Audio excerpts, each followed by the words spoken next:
Hello everyone, I'm Danae. Welcome to my art room. I'm so glad that you're joining me today for another Color Cube 500 painting. If you're not familiar with this, I've recently purchased the Color Cube volumes 1 and 2, and I am slowly painting my way through each palette. So today is palette number 5. Beautiful dark colors. I am really looking forward to this. So for forest green, I've got Cactus Green by Lucas Krill. Love this paint. I have Magenta. That's a nice easy match. For blood orange, I have Vermilion, which is not quite as orange as the color card suggests, but it's as close as I've got. For purple, I have this beautiful dioxazine purple. It's new and I'm excited to use it for the first time. And black. For black, I have this mixed black. It's a paint that I start with a black base, but then I add any color, all the colors, every color into it, and it just makes it a really interesting black. And yeah, so that's my black. All right, well, let's get started. Today I'm going to be working in my Strathmore mixed media book. It is 9 by 12 and it is 117 pounds. Yeah, so it's nice heavy paper. I use this journal for a lot of different mixed media and painting, and I've done a lot of color studies in this book. So I lay out my colors and then I just create.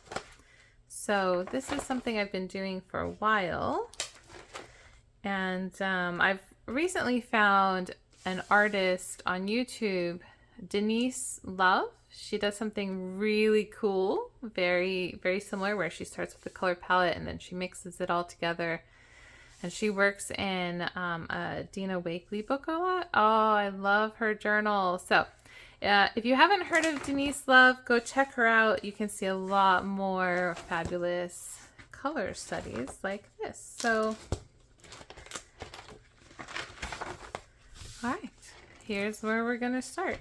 I am going to tape off this side so that I have multiple little paintings when I'm done, and I'm going to do the palette on this side. And yeah, so I'm not going to record myself putting the tape down, but I will see you very soon. All right, so I've got my tape on and it's not perfect. I can already see these are much bigger than these, but this is just for fun. And I have a used palette paper with my paints on this side, which is going to be off screen for the most part. So yeah, I'm just going to start by adding the paint over here.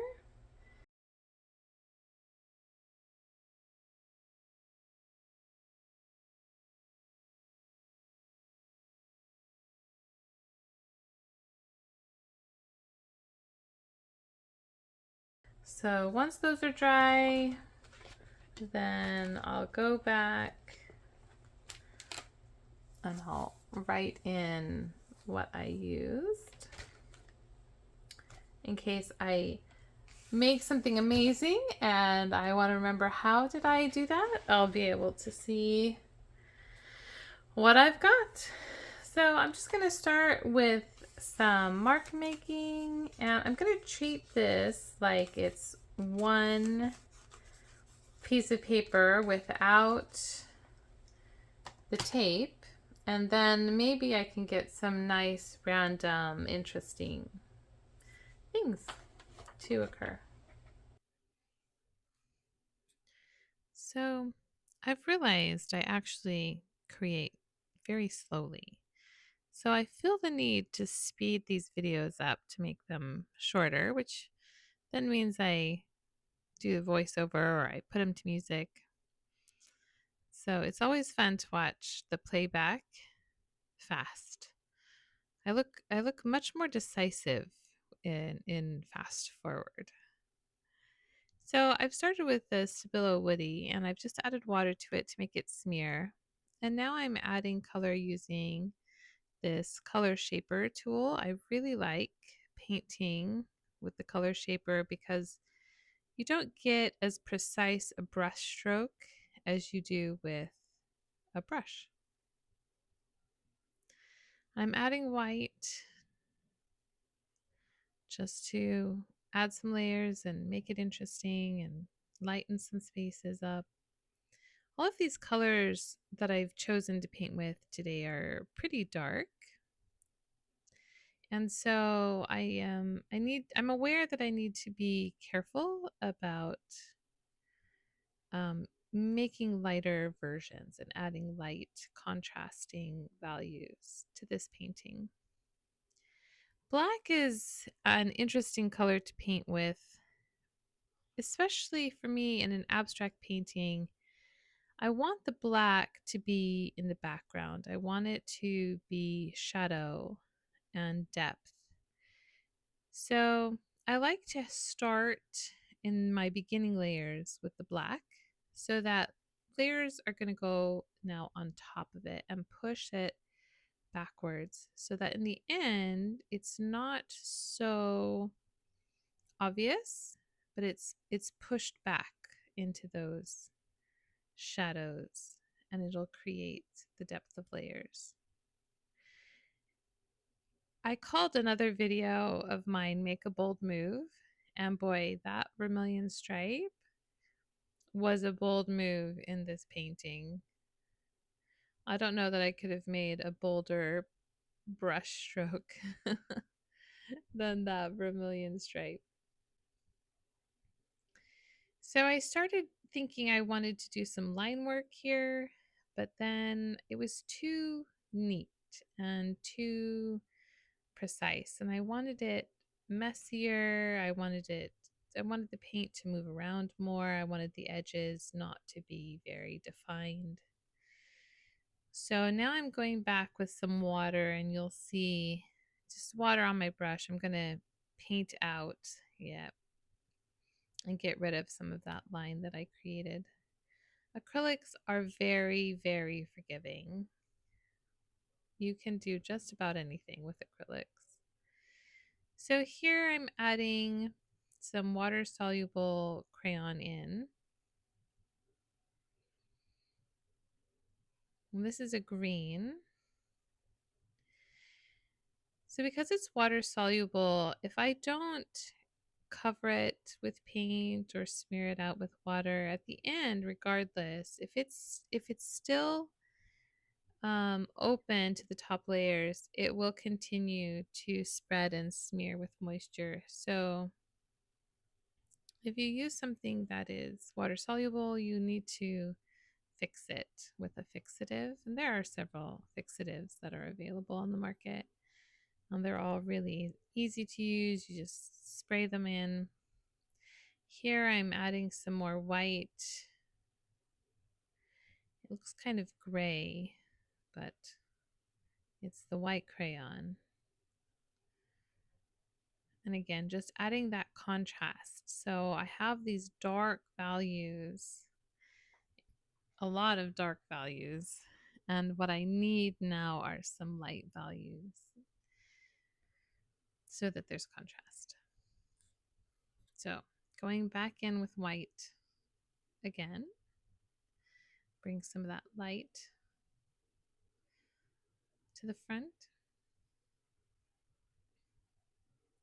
This is just pencil. I love to scratch into paint with pencil and also mark make with the pencil.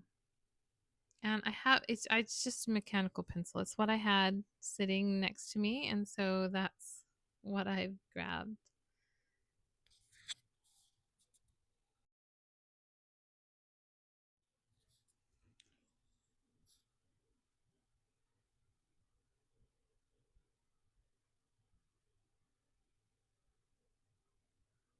So this color is beautiful.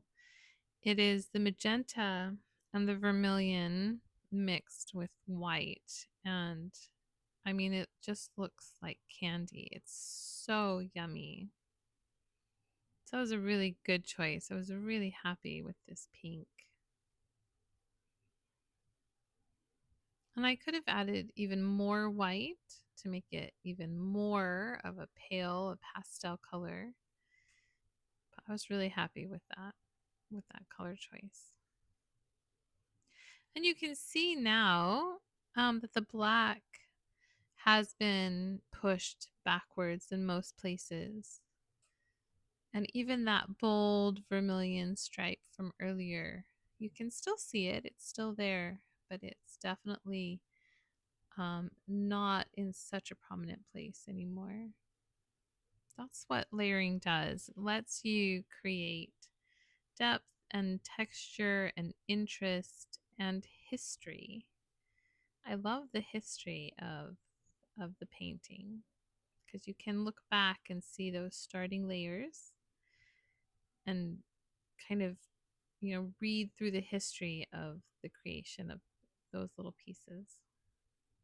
So here I'm just marking what I used. I like to keep track of the paints that I used, the colors that I used. And I made a mistake here, which I'm going to paint out a little better later, just on the brand. So I'm coming back now with very specific marks in black. So this is now my top layer, which means they're going to sit on the top. So I want to be very specific about those places. And this is just a water pen, which I'm going to use to smear out those dots. I left this in because I think it's a good reminder that if you're using acrylic paint and you've made a mark or you've put a color down that you don't like, it's so easy to fix. You can let it dry and paint over it, or like I'm doing here, I've just sprayed it with water and it comes right up. So now I'm going to remove my tape, and these pieces of tape that have the paint on them, I like to keep because I feel like those are little works of art as well. And you can use tape like this in your artwork as well, or in your card decorating or mixed media journals. It becomes its own washi tape. And the tape that doesn't have a lot of coloring, then I don't keep in the book. I was really surprised that this paper tore.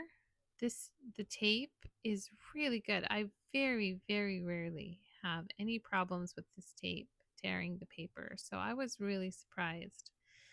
I must have been pulling it off too quickly, or I don't know. I don't know why it ripped. It's very, very unusual. So I'm just using matte medium to fix that back down, and you can't even tell that it's been ripped. So I had an idea for just one of these little squares. I've got this collage. This is calligraphy paper that I've just written on with a Posca pen. And it doesn't say anything. It's just nonsense writing. And so I thought that would be really interesting. And that's going to do it. This is done. I'm very happy. All right, guys. I think I'm going to call it done. I'm really happy with it. Here's our color palette. This is really nice, very fun. Lots of dark colors, so the white really makes a difference. And I cut out a little viewfinder so we can maybe see each one a little bit independently.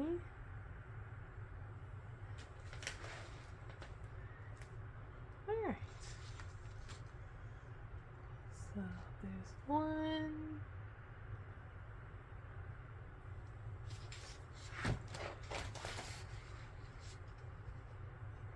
And here's two.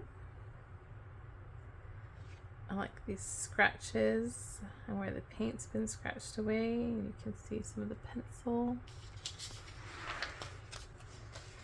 Here's three. See a little face, some eyes, and some purple lips. I like that. It's really funny.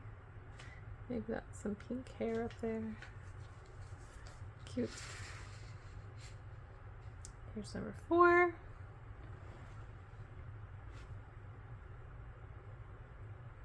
I like those black marks on top.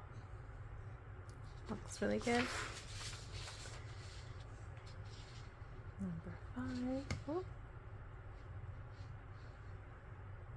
Again, I like where I scratched into the paint.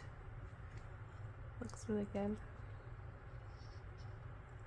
Some pencil. Could have done more pencil on this. And here's the last one. I added the writing to. I did add a little bit, some touches of paint on top just to kind of blend it in. All right, guys, thanks so much for joining me today. And happy painting. Here's another look.